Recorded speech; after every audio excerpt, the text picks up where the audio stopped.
everybody's enjoying a nice weekend. Here in North Carolina, it is overcast and in the mid to high 50s, which is odd for this time of year, but it is what it is. At any rate, one of the things I wanted to talk about today was it's really about protest and like whether or not protest actually works.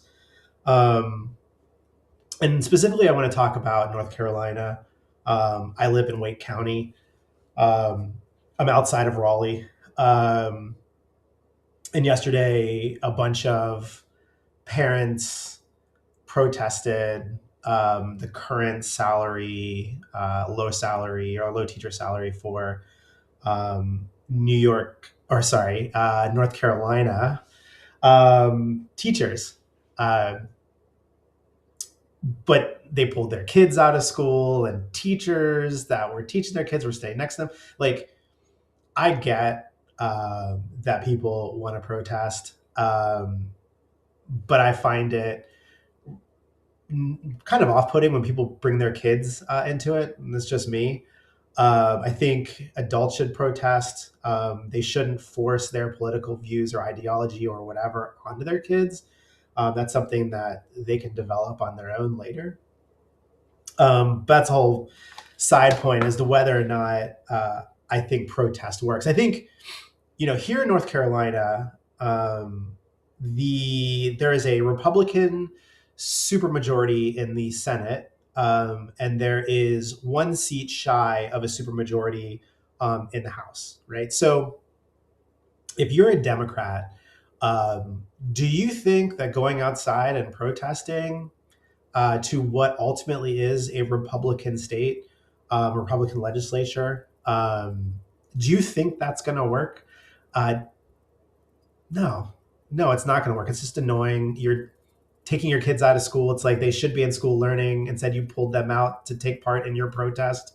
Um, there were better ways, I think, to approach it. I will say this, and I'll get into while I agree with why they're protesting. I don't agree in the protest itself. I think it's a waste of time and energy, and really, it's just virtue signaling. I think, and it's very easy to do, right? It's very easy to get together and say, "Oh, we want blah rah rah rah," like this particular thing is annoying us, and we want our voices to be heard. That's great. That's not how any of this works in reality.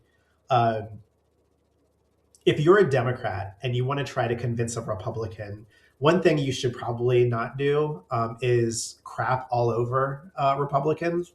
Just saying. They might be more apt to want to hear your message if you're not comparing them to Nazis. Just saying. But on kind of the bigger picture, protest is easy. Doing the things that actually need to be done to get a policy passed are difficult. And I think it's why like a lot of these moms have no problem going out and mass protesting, but they don't put that same energy into, say, getting together a bunch of moms, getting them to donate money, creating a little bit of a PAC situation, and then approaching Republicans with a proposal, right? And you're also donating to them, right? This is, I think, where it falls off is like, I think I look at it like this, right? Like there was a time where Bono was seeing every single president. Bono was big on HIV/AIDS and making sure that funding was there for it. And he would go to every presidency or president and meet them in the Oval Office, do the whole dog and pony show, but would go directly to them, cater to them, and then get them to park this money um, or help them fund these kind of, in Bono's case, it was HIV/AIDS. Uh, but again, like Bono was going at it from the perspective of like, I don't really care, Republican or Democrat, um, but I this is important to me and I want to get done. Now you could fast forward and say, Bono hasn't been in the office since Trump was in. And I think that is a fundamental problem that all Democrats have, is that they're caught up in their own head on Republicans bad, Trump bad, Republicans bad, they're Nazis, this, that, and the other, and have lost sight of how you actually cater to people and get them to come over to your side to ultimately get what you want done accomplished, right? To the point I mentioned earlier, the teacher salary in North Carolina is low. They rank like 46th in the country right now for teacher salary. Now, I will say that there's two different areas that you can approach this, because the teacher salaries in North Carolina are paid both by the state, and then they're supplemented or can be supplemented by the county. I'm in Wake County, so Wake County does a bit of supplementing of the base salary there. But just to set the bar, the starting salary for a teacher coming into North Carolina is $41,000 a year. That's a 10-month contract. It's basically like the test period. As they go beyond 1 year, they're paid $41,750. As they get up to, say, the top end, which is 15 years, they're making $53,880, around there. And then once they get beyond 25 years, they're making $55,950. Um, there's also, if they become national board certified, they get an additional 12%. So there's a bit more room in there. Those are the base salaries that the state pays teachers in North Carolina. The average teacher salary, just the average teacher salary, is around 45K. And again, that's from the state level. If you're counting in the supplement, like for instance, Wake County, the average teacher salary with the supplement included is $59,971. That's actually not so bad, but it is like, I look at, should it be slightly higher? Like, do teachers provide a pretty good resource? I'd say yes, most of the time. I haven't seen the recent curriculum that is in schools, but I know from my time going to public schools, it was valuable to me and educating me. I grew up in Fairfax and Loudoun County in Northern Virginia, and those were great at the time. They were great school districts, lots of money flowing in. Teacher salaries were there. I think the problem that North Carolina has is that, yes, their teacher salaries are 46 in the country. North Carolina is a relatively growing state. Again, I basically live in the Triangle area between Raleigh and Durham, in Wake County, and there's a ton of money coming in. There's new schools getting built, but the salaries for the state are, regardless of how fast Wake County is building, or Chatham County, or some of these other places around here. And so from the state level, cost of living in North Carolina, even when you go over to Charlotte and the other areas, like cost of living outside of these major kind of hubs is very low. Even within Wake County, it's low. And I'm coming from growing up in Northern Virginia, and then also spending 17 years living in New York City. That is uber expensive. Coming here, the cost of living is significantly less. Housing is less.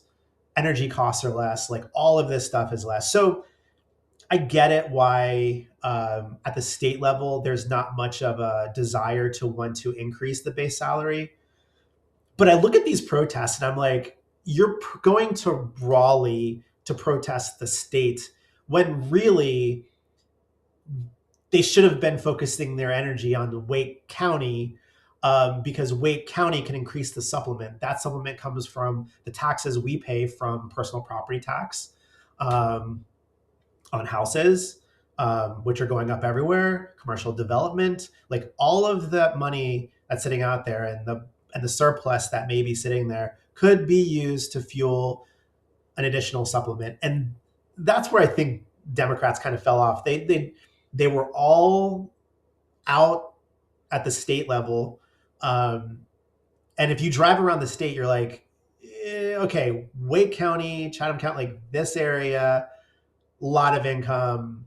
yeah, probably need to increase the salaries, and that can be done via the supplement within Wake County and Chatham County and whatnot, right? Like that's where the focus needs to be versus again, like you go into these rural areas where if you're making like 40K, that's actually really good in some of these areas because the cost of living is so GD low. Um, you know, again, that's where I would have focused.